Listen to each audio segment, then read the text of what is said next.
Hello students, let's start our today's class. Hope you have completed your previous work.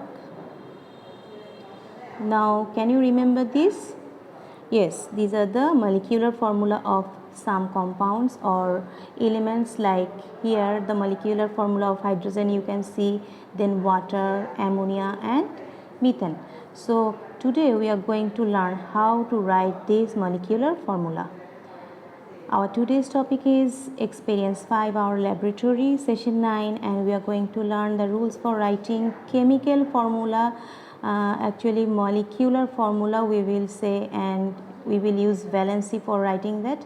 And you are going to read Investigative Studies book, page 91, lesson 8.1.1 and page 37, lesson 3.4.1. Now take a look at the examples. Consider this one, formula of sodium chloride. What we will do, at first we will consider these elements here, sodium and chlorine. So we will write the symbol first, sodium and chlorine, and after that we will consider their valency. Let's take a look at the next slide. Suppose you are going to write the formula for water, and what we will consider the elements here.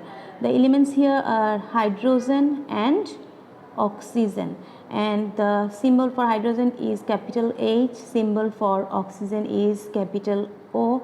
Then the valency of hydrogen is 1 and valency for oxygen is 2. So what we are doing, we are exchanging the valency. We are writing the valency by exchanging.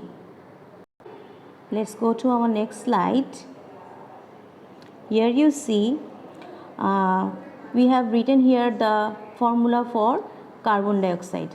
Now the symbol for carbon is capital C and the symbol for oxygen is capital O. So what we have done, the valency for carbon is 4, valency of oxygen is 2.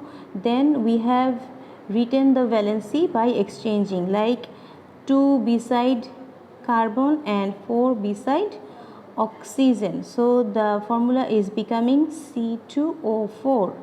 But keep in mind, if we can divide these numbers, divide these subscript numbers by any same number, then we can reduce the number. So by dividing 2 and 4 by 2, we are getting the final formula CO2, that is the formula of carbon dioxide. Look at these pictures. The formula for magnesium chloride, magnesium, then chlorine, we are writing the symbols first. After that we are exchanging the valency, like valency of chlorine is 1, which we are writing beside magnesium, and valency of magnesium is 2, which we are writing beside chlorine. So this is becoming MgCl2, that means magnesium chloride. And keep in mind, if the valency is 1 in any case, then we don't have to write it. Here you see copper nitrate, and we are not writing the 1 beside the copper.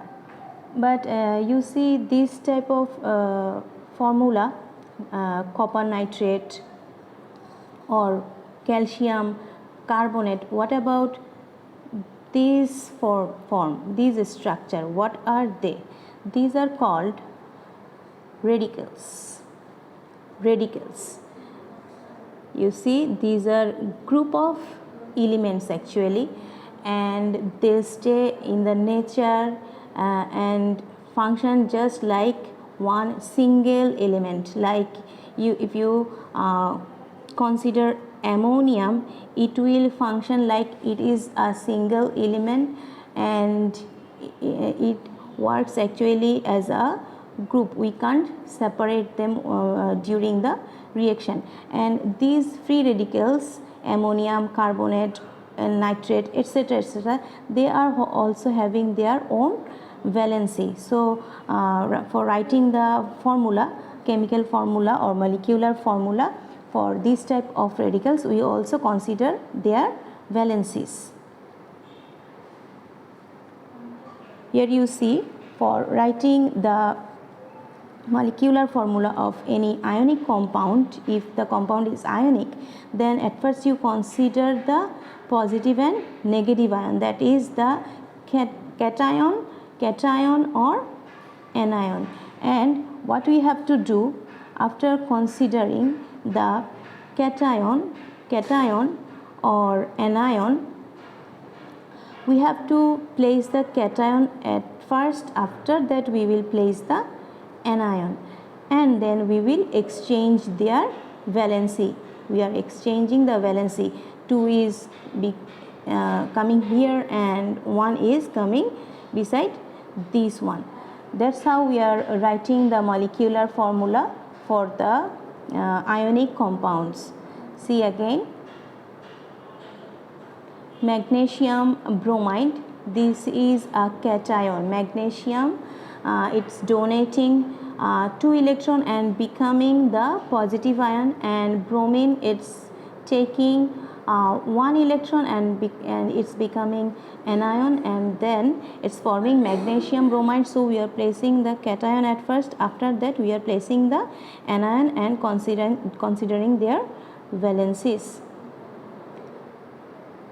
But never write the molecular formula like this. We have to put the valencies as subscript number here. Okay, and we don't write 1 if the valency is 1, it's omitted. So I hope it's almost clear to you. Now go through your book and try to complete these questions. Question number 1, you have to write the rules of molecular formula in points, and you can explain the rules also by using example, and then you have to explain how do we write the formula for ionic compound. So that's all for today. Thank you everyone.